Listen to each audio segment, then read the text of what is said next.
Hi, I'm Gary Tufel, and I'm here with George Howell, and I'm going to talk to George today about his ideas for coping, dealing with the pandemic, not in medical ways, but in ways that can reduce stress, anxiety, which I think it's safe to say that most of us are feeling to some degree or another.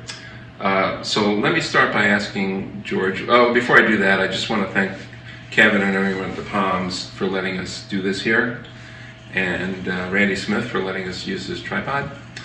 And I'm just going to ask George a question and we'll get going, a question or two.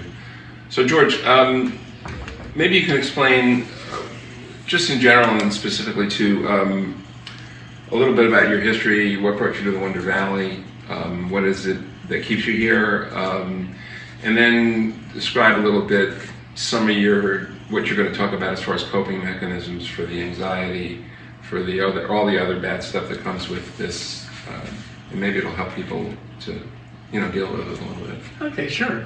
Yeah, well, I've been living in Wonder Valley since 2014, but my first experience out here was in 1985, 1986. I had some friends who had a cabin out off of Highway 62, and I remember coming out here a couple of times and not really liking the desert. It just seemed, kind of barren. There wasn't a lot going out here. There were all these cabins with people's abandoned artifacts. It just felt kind of creepy. It's grown on me, and when my wife and I had a chance to buy a house over near the community center in 2010, we did. We were retired from our jobs in Washington, D.C. at the end of 2013, and I've been out here since 2014. I just love the atmosphere here. I love the solitude of the desert. I love being surrounded by the mountains. And I've been involved with the arts and literary community out here. There's a really strong poetry community located in Joshua Tree. And I've been participating in readings and doing some publishing myself since I've been out here. So the arts community is kind of what really keeps me here. And then in terms of what I wanted to talk about today, you might remember you had talked to me about the Friends of Wonder Valley looking for some creative project or something to do to kind of give people some information during the pandemic and during the time that we're isolated. And I started to think a little bit about my experience, and I kind of realized that when my energy was good, I was able to do creative work, do some writing, do some artwork, listen to poetry, just keep myself engaged. And when my energy was good, I was switched on. But when my energy wasn't good, when my insomnia really got to me, and I've been having ongoing trouble with insomnia for the past couple of years. When my insomnia would kick in and I didn't sleep very well, my battery was gone, and I was like totally switched off. I felt like I couldn't function. I definitely couldn't do any of the creative things that I wanted to do, and I just felt, kind of my experience has been to go back and forth between these two poles, to be switched on and to be switched off.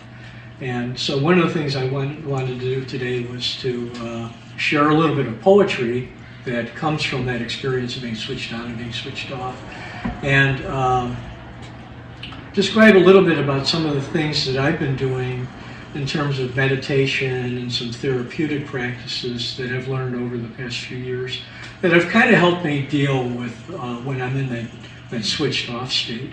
So that's kind of where my focus is right now.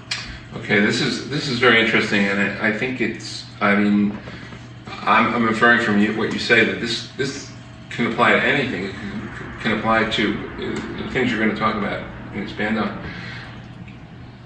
These can be used in day-to-day things. Just making the bed. Maybe that's too simple, but cleaning anything that comes up. I have sleep issues too, so this is particularly meaningful to me. But it affects. I mean, I'm not doing much writing or anything these days, but just to get motivated in the morning. I don't mean I'm going to lay in bed all day necessarily, but just to get the energy and the mental thing going enough to do what I need to do just around the house even. Right. Would that be safe to say that it applies to like across the board? Yeah, I think so. Like I mentioned my experience with insomnia, and I know that's one of the issues that people have been having during the isolation. Insomnia definitely is related to anxiety, and I'm not going to get into kind of talking about my psychological profile, but definitely one of the things that I've done is to work with a therapist in San Diego doing some online consultations. And some of the things that I've learned from him are things that I'm going to share today. But in terms of my insomnia experience, it kind of prepared me for the pandemic, because there were definitely times when I wasn't sleeping and I felt like I couldn't get behind the wheel and go driving any place. I felt like I was a danger to myself and other people. And so there were times when I'd have like 3 or 4 or 5 days in a row where I just was isolated by myself. So when we started doing self-isolation, it started to feel a little bit familiar, although it wasn't something that I was real happy about. And actually, I have a poem that I wanted to share that comes out of that insomnia experience, because I did what most people do when you have insomnia. I tried taking melatonin and vitamins. I took antidepressants. I had about a month's experience with a sleeping pill called Zopiclone. Zopiclone is the generic for Lunesta. And what I discovered, which I think is people's experience with trying to medicate insomnia, is that everything works really fine for about 3 weeks, 2 to 3 weeks. And then you're kind of back to where you were in the first place, plus you're getting side effects, and the side effects were really driving me crazy. So actually, what I wanted to read was a poem that deals with one of the side effects of the Zopiclone, which is called sleep driving. Zopiclone, a wonder of science, sleep in a little blue-gray pill. I take a seat in the theater of dreams, close my eyes, wake up 5 hours later, no film in the projector, no REMs, no rest, a prisoner of the medication, driving under the influence. Fatigue and sleep deprivation, white-knuckling it to the therapist. He warns, you'll be in a world of hurt if you stop. Drop him, drop the generic, miserable for a week, and then the sleep comes. Painful, but I survived. It could have been worse. Hop out of bed and into the car, naked, head down Jade Lane to Amboy Road, and drive to town in my sleep. That's scary. And luckily, I did not experience sleep driving, but that's one of the one of the side effects of the zopiclone. I don't. We probably just mentioned it, but there's a lot of aspects to this, and a big one for pretty much everybody is the isolation and loneliness. I mean, that's something that that I don't know with meditation. I mean, I don't know how you approach that. You're either with people or you're not. There's not a remedy for that. You know what I mean? Like it's right. Well, I think it has to do. I think it has to do with how much anxiety, how much anxiety you feel around being isolated.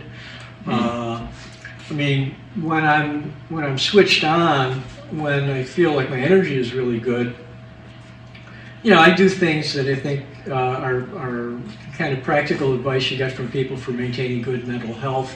Yeah. Like I try to talk to people on the phone.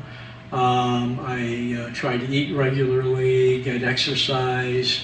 I've been a member of an online poetry workshop for a while, and we get together 2 times a month. And being able to talk with other writers, hear what they're doing, share things that I've done, kind of give me some motivation to keep myself going. So those are all the positive sides of things. And these are the electronic ways. Yeah. Which is good. I don't see much with that. I mean, you're not in person, but still. Oh yeah. You're interacting. Yeah, I've been doing a lot of Zoom conferences, yeah. and I've been on the phone and all of that. Yeah. That's the positive side. Yeah. But the negative side, when I'm switched off, is I just don't feel like I can function. Like I just don't have the energy to do it. I feel like I get into hunker down mode where like I'm kind of stuck and I'm just going to do this on my own. And this sounds very familiar to me too. Yeah, I think this is an experience that a lot of people have. And unfortunately, along with hunkering down comes a lot of discomfort, like anxiety. And the anxiety is kind of like self-defeating because it feeds into the insomnia, and so in terms of what I've been doing to try to remedy that is I've been trying to do some meditative practices. And when I first started having trouble with insomnia, my wife gave me a book called Buddha's Book of Sleep. And Buddha's Book of Sleep has these extended kind of meditative visualizations. And there's 2 of them in particular that I've used and have been really helpful. So, for instance, in one of them, I picture myself in this kind of sea of thinking.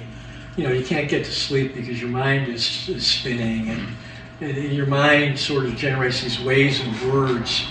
So one of the visualizations that I have is of laying inside a boat or a canoe. Got a little air mattress. I'm kind of comfortable in my boat, and I'm kind of floating above that sea of words. And I'm focused on relaxing and staying calm and being centered in the middle of all of this noise. That's really effective sometimes. Are you dreaming this, or are you awake trying to get back to sleep? No, I'm saying, okay, I'm laying in my boat. I can hear the waves and words splashing against the that kind of thing. Trying to do like an extended visualization. Okay. Another visualization that I've used, and this is a pretty standard kind of practice, is trying to do muscle relaxation. So, for instance, I'll start with my feet, and I'll say something like, I can feel my toes are relaxing, I'm drifting off to sleep. I can feel the soles of my feet relaxing, I'm starting to drift off to sleep, I'm moving up to my ankles, etc. So basically kind of moving up through my body and trying to get myself into as much of a state of relaxation and rest as I can. On good days, if I get up as far as my shoulder blades, then I'm ready to go to sleep and I fall asleep. Right. But on bad days, I get up to the top of my scalp, I've got to the top of my head, and I've got to start all over again because I know I'm not going to fall asleep. Yeah. So those are two kind of meditative practices that that I've used that have been kind of helpful. Yeah, the second one reminds me of if you take a yoga class, that's something that they do too. I mean, they're not trying to put you to sleep, I don't think, but you just to be aware of the different parts of your body as you think your way up, just exactly like what you just said. Yeah, a lot of times at the end of a yoga flow or a yoga session, the leader will kind of do something that's called shavasana. That's it. And basically, I think that's kind of like the dead person's pose. Yeah. And after all the exercise of the yoga session, then you do something to kind of unwind your body. But exactly for that reason, to kind of relax. Yeah, and push you closer to that sleep state. Right. Hopefully. Yeah. Right. And we also talked about we've talked about it several times before. If this doesn't work, what if you're just stuck? Then what? I mean, how do you get out of that cycle of you're not like I don't think I'm alone in this. I'm freaking out because not freaking out. That's too strong a word. But there I am, laying awake at 2:30 in the morning, trying to will myself back to sleep or do any kind of practice I can think of. But I'm not, and that increases the anxiety. So it's like being stuck in a place in your head that you can't get out of. Right. And then that's a tough one, I think. Well, there's medication. You can do that if it works for you. Sure. And then, some people do that. I personally am trying to keep away from that because I've already had some experience with medication, and I didn't really I wasn't comfortable with the side effects. Yeah. But there's a Buddhist practitioner named Pema Chodron who talks a little bit about that process that you're describing of trying to get to sleep or trying to deal with anxiety, trying to deal with something, and it starts out with a small thing. Maybe somebody said something to you, or maybe you're concerned about something, and that small anxiety starts to escalate, and then you start to get into really disastrous thinking. And I think for me, I had a situation once where I noticed that my tire looked like it was a little soft. And I was laying in bed, I was thinking, oh God, maybe there's a nail in my tire. What am I going to do if I'm on Highway 62 and I'm going 60 miles an hour and I get a flat? Am I going to be able to control it? And all of a sudden it's kind of like, what? I just went from thinking about my tire being soft. Yeah. And she has a really great way of describing that. She calls that getting hooked by this narrative. And what happens sometimes after that is you get hooked by the narrative. You get yourself into this really bad place. You feel really miserable, and then you start to feel shame at being in that place once again. And I know that for me, the anxiety sometimes has this kind of two-part component. I got myself into like a disaster narrative, and then I feel like I've done something wrong. I've allowed myself to kind of let my thinking get control of me, and I'm embarrassed and ashamed.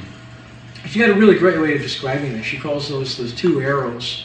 The first arrow is the disaster narrative, and the second arrow is that feeling of shame. Yeah, that's a big one for me sometimes. It's there's no sense to it. I mean, there's nothing you're going to do about your tire in the middle of the night, and you know that, but you still can't get it out of your head. It's really pretty magic. But, yeah. So let me see where we are. I don't want to skip anything, so let me just make sure. Sure. Yeah, and I think you also mentioned when we talked previously about this that I think you just mentioned a little while ago too that these methods work, but they don't always work. So you have to kind of have that awareness, right? Of it's not a cure-all all the Yeah, time. right, Yeah. right. Yeah, I was in a discussion group a little bit earlier in the summer, and somebody was saying meditation is great, but during the pandemic, meditation doesn't always work. Yeah, yeah. And I had to agree that what happens sometimes is when your body feels really threatened by just generalized anxiety. How long is this going to go on? Am I going to get sick? Do I know anybody who's been sick? Do I know anybody who's died? Your nervous system starts to shut down, and it's really hard to get your nervous system under control when you get into that kind of shutdown mode. There's kind of a name for it, but it's kind of like you get into reptilian mode.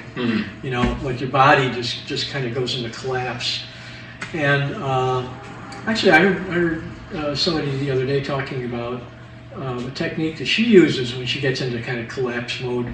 She'll actually get up and dance around a little bit, or she'll do like yoga planks, or she described sitting in the car shaking like a dog, and then laughing is a way of kind of just changing her body energy.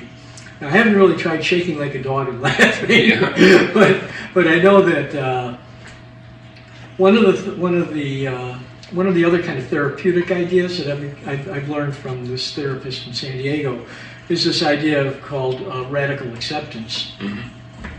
So you get yourself into a place where you feel really miserable, and the first thing you want to do is escape the misery. It's a fight or flight kind of experience. So the idea of radical acceptance is to be able to say, I feel really miserable. I feel like a gripping in my stomach, and I know that's anxiety. What does that really feel like? Where is that sensation? Where is it located in my stomach? What's it making me think? If I can embrace that, what will that do to neutralize that experience of anxiety? And at first I thought that was a really kind of crazy idea. It's kind of like, if I'm feeling really anxious, why do I want to hold on to that? But one of the things that I've kind of learned is that if you can get yourself into a place where you can hold on to that experience, it does start to neutralize it. And therapeutically, I think the idea is that you're kind of reprogramming those old pathways in your brain that get you into that panic mode. There's another therapeutic practice that goes along with radical acceptance, and it comes from another therapist who's another Buddhist practitioner named Tara Brach, who does these really great online meditations, and she uses something called RAIN, and RAIN is an acronym for recognize, allow, investigate, and nurture. So, that example of that gripping in your stomach, you recognize that you're in this anxious place, and then you allow yourself to feel it. It's like, oh God, I've got this tension in my stomach. What does that mean? So, like, I'm investigating it. I'm saying, okay, where's it located? What does it feel like? What should I do? What can I do? And then there's this idea of self-compassion, which is kind of bringing some loving kindness to yourself. I've experienced this before. I can get through this. This is really bad, but I can handle this. And the more I handle it, the easier it'll get.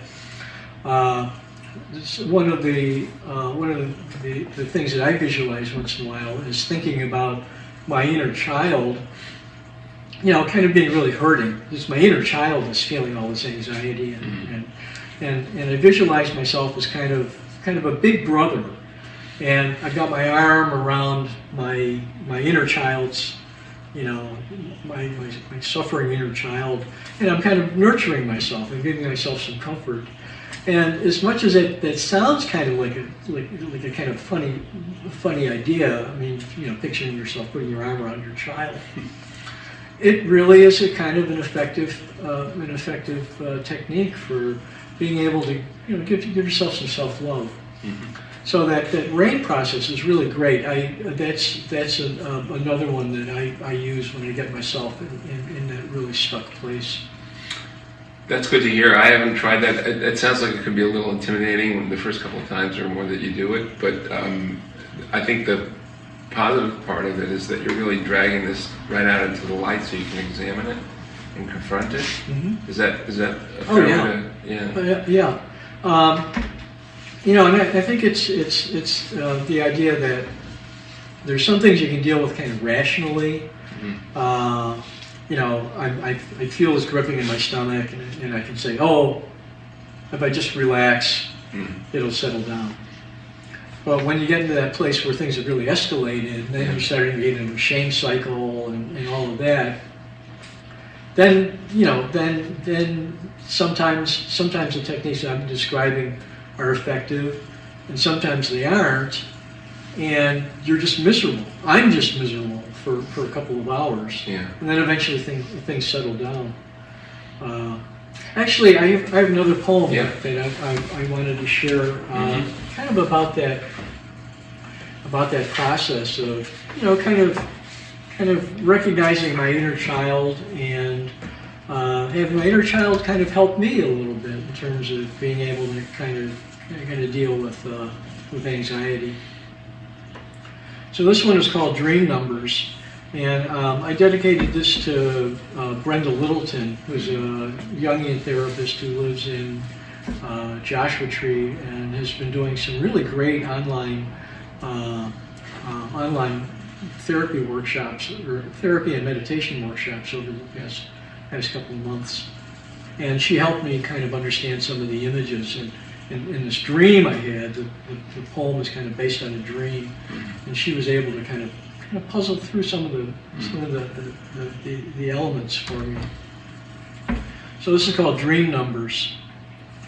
When you can't sleep, count slowly backwards from 100 to 1, relaxing sinews, tissues, ligaments, fingers, wrists, elbows, navel, heart, and lungs, until your breath locks into the random array of numbers, the genetic code of your dreams, an arbitrary succession interrupted by the snapshots of a boy. A nuisance sometimes. He bugs you. You hit him, try to make him go away, but he persists in the film loop of numbers linked to your hopes, desires, guilt, manhood, independence, strength, yearning for love, for acceptance.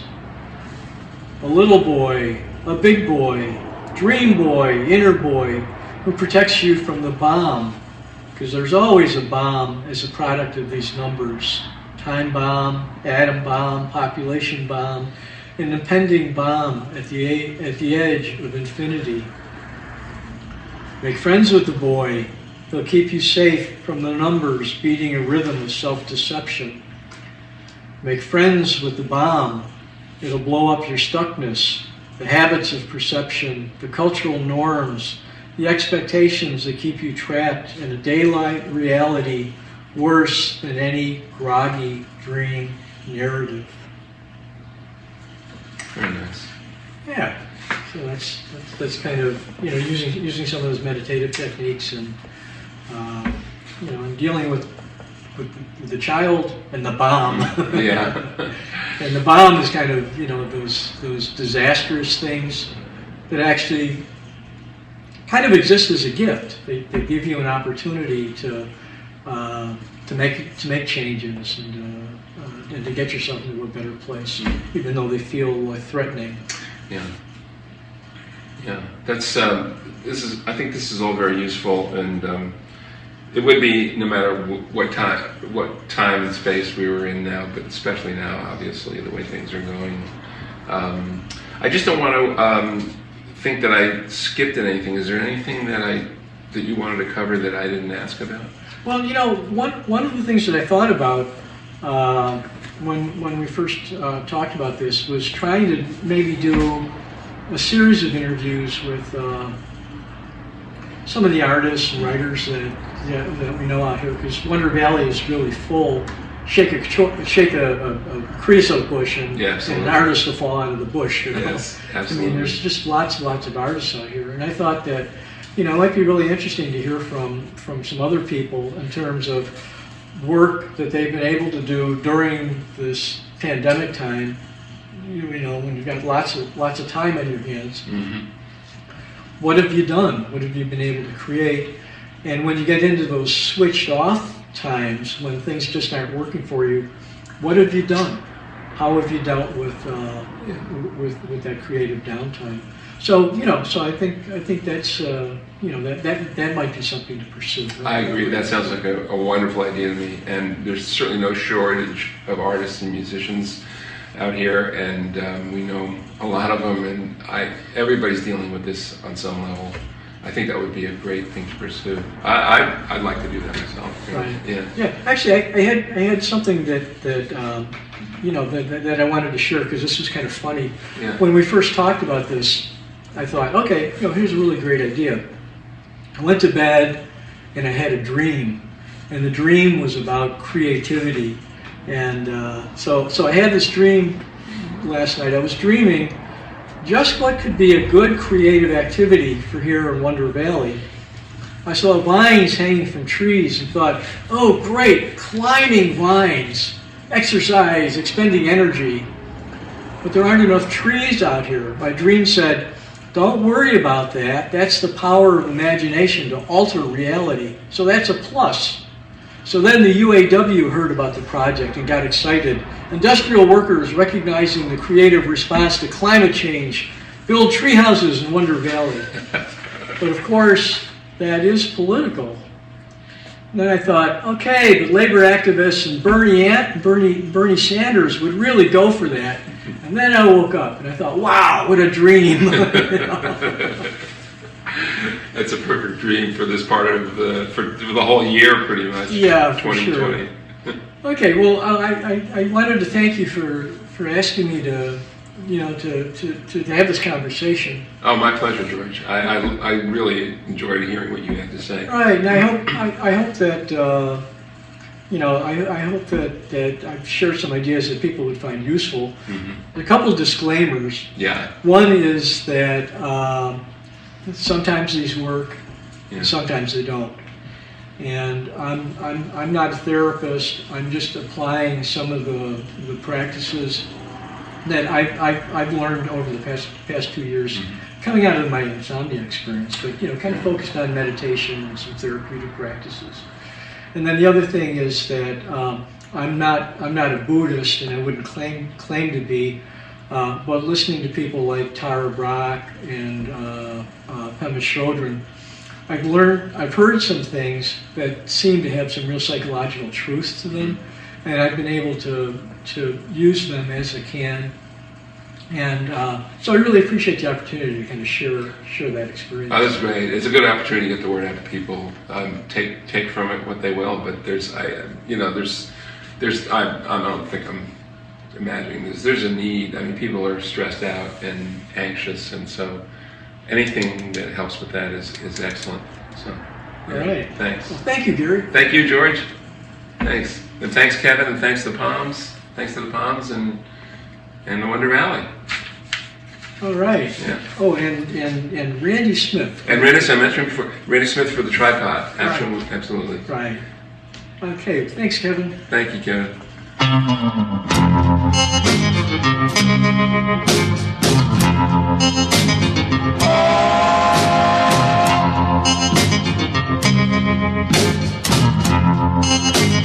Oh